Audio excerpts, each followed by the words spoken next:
বীরা নামের এই মেয়েটিকে কিডন্যাপ করা হয় এবং কিডন্যাপ করে বিভিন্ন জায়গায় কিডন্যাপাররা তাকে নিয়ে লুকিয়ে রাখে। হঠাৎ একদিন পুলিশ চলে আসলে কিডন্যাপারদের পুলিশদের না ধরিয়ে দিয়ে বরং এক কিডন্যাপারের প্রেমে পড়ে যায় মেয়েটি। এমনকি সে কিডন্যাপারের সঙ্গে শারীরিক সম্পর্কও করে। তারপর সে কিডন্যাপার ও মেয়েটির জীবনে কি ঘটেছিল জানতে হলে সম্পূর্ণ ভিডিওটি দেখতে থাকুন। গল্পের শুরুতে আমরা বীরা ত্রিপাঠী নামের একজন মেয়েকে দেখতে পাই। বীরা ত্রিপাঠী দিল্লিতে থাকা একজন বড় নামি দামি বিজনেসম্যানের মেয়ে, আর বীরার বাড়িতে তারই বিয়ের আয়োজন চলছিল। আর অনেকদিন ধরে এসব হইহুল্লোড় চলার জন্য বীরা অনেক ক্লান্ত হয়ে গিয়েছিল। তাই সে বিয়ের আগের দিন রাতে তার ফিয়ন্সি বিনয়ককে কল করে আর তাকে তার বাড়িতে ডেকে পাঠায়। এরপর তাকে বলে যে সে কিছুক্ষণের জন্য বাইরে বিনয়কের সঙ্গে লং ড্রাইভে যেতে চায়। বিনয়ক প্রথমে তার কথায় রাজি হয় না, কিন্তু বীরা অনেক জোর করার জন্য সে বীরাকে লং ড্রাইভে নিয়ে যায়। সে সময় অনেক রাত হয়ে গিয়েছিল আর হাইওয়ে একদম শুনশান ছিল।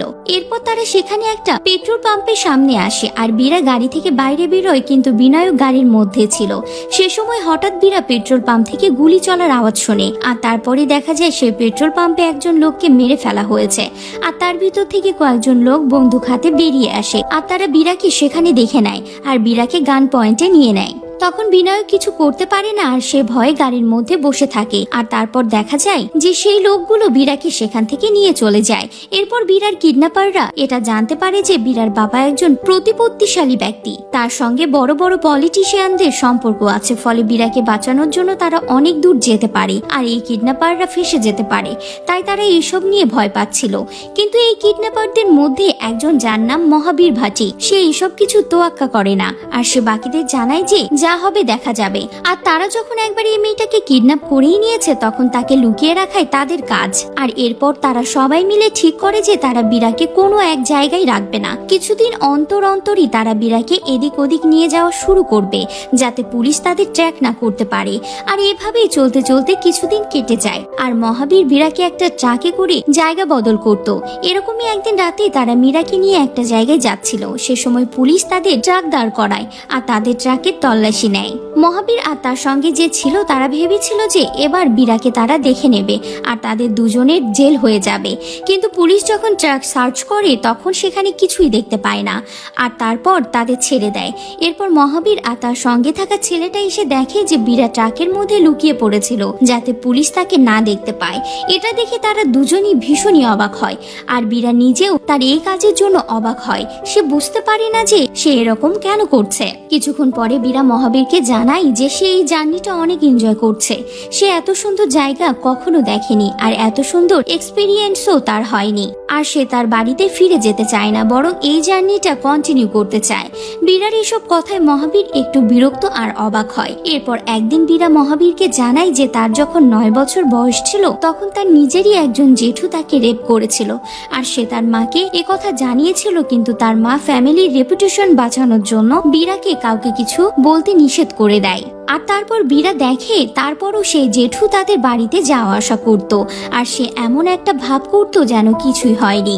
এইসব কথা বলার পর দেখা যায় বীরা তার এই জার্নিটা অনেক এনজয় করছে আর তার এই নতুন পাওয়া স্বাধীনতাও সে খুব ভালোভাবে উপভোগ করছে। আর বীরাকে যারা কিডন্যাপ করেছিল তারাও বীরার সঙ্গে ভালো ব্যবহার করত আর ধীরে ধীরে বীরার সঙ্গে তাদের বন্ধুত্ব হয়ে যায় এবং ধীরে ধীরে মহাবীরও বীরাকে বোঝে আর সে বীরার উপর বেশি নজর রাখা কিংবা তাকে বেঁধে রাখা বন্ধ করে দেয়। আর বীরাও মহাবীরের উপর আস্তে আস্তে দুর্বল হয়ে পড়ে। এরপর বীরা মহাবীরের সঙ্গে কথা বলে আর তার কাছ থেকে সে জানতে পারে যে মহাবীর ছোটবেলায় তার মা বাবার সঙ্গে গ্রামে থাকতো, কিন্তু তার বাবা ছিল না। তাই তার মা ও তার সঙ্গে টর্চার করত গ্রামের প্রভাবশালী লোকেরা।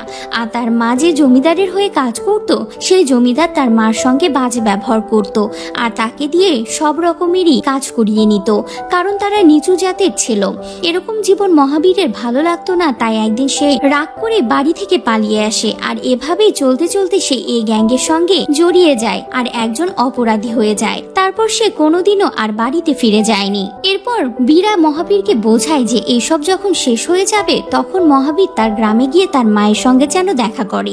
এরপর বীরা ধীরে ধীরে এটা উপলব্ধি করে যে এই কিডন্যাপিং তার জীবনে একটা আশীর্বাদ হয়ে এসেছে আর এটা যেন তার জীবনটাকে খুলে উপভোগ করার একটা সুযোগ করে দিয়েছে। আর তাছাড়া বীরা মহাবীরকে ভালোবেসে ফেলেছে। এরপর ধীরে ধীরে মহাবীরও বুঝতে পারে যে বীরাকে এভাবে এভাবে ধরে রাখার কোনো মানে নেই। আর এরপর সে বীরাকে একটা ছোট্ট পাহাড়ি অঞ্চলে পুলিশ স্টেশনের সামনে ছেড়ে দিয়ে আসে আর তাকে বলে যে সে যেন পুলিশ স্টেশনে গিয়ে নিজের পরিচয় দিয়ে তাদের কাছে বাড়ি যাওয়ার জন্য সাহায্য চায়। এরপর বীরা পুলিশ স্টেশনের অনেকটা কাছে গিয়েও আবার ফিরে আসে আর সে অনেকটা পথ পার করে মহাবীর যে বাস স্টপে ছিল সেখানে চলে আসে আর মহাবীরকে খুঁজে বের করে। এরপর সে মহাবীরকে জানায় যে সে আর বাড়ি ফিরে যেতে চায় না, সে তার সঙ্গে এই জার্নিটা কমপ্লিট করতে চায় আর তার সঙ্গেই থাকতে চায়।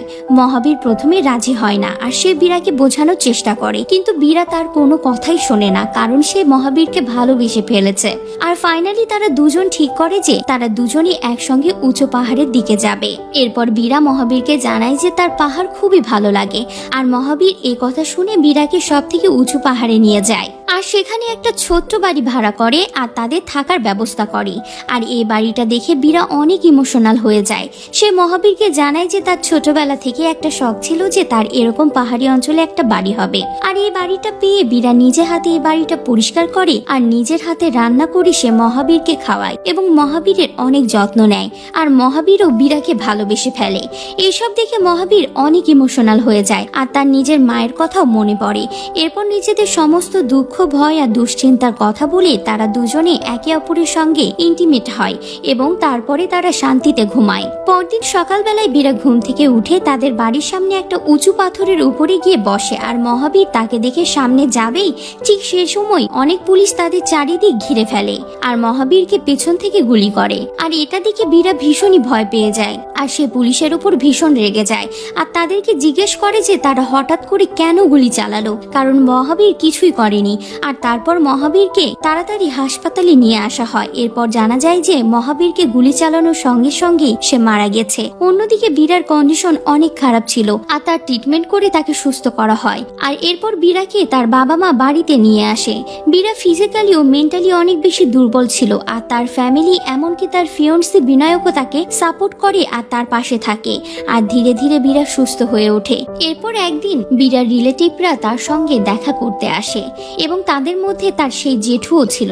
আর বীরা তার ফ্যামিলি এবং তার ফিয়ন্সির সামনে তার জেঠুকে ছোটবেলায় তাকে রেপ করার জন্য জিজ্ঞাসাবাদ শুরু করে আর সে তার বাবা মায়ের উপর রেগে যায়। সে তাদেরকে জানায় যে ছোটবেলা থেকেই তারা বীরাকে শিখিয়েছে যে বাইরে কিভাবে সতর্ক থাকতে হয় আর বাইরে অচেনা অজানা মানুষদের থেকে কিভাবে নিজেকে বাঁচিয়ে চলতে হয়, কিন্তু কোনোদিনও তারা বাড়ির মানুষদের কাছ থেকে কিভাবে বাঁচতে হয় তা শিখায়নি।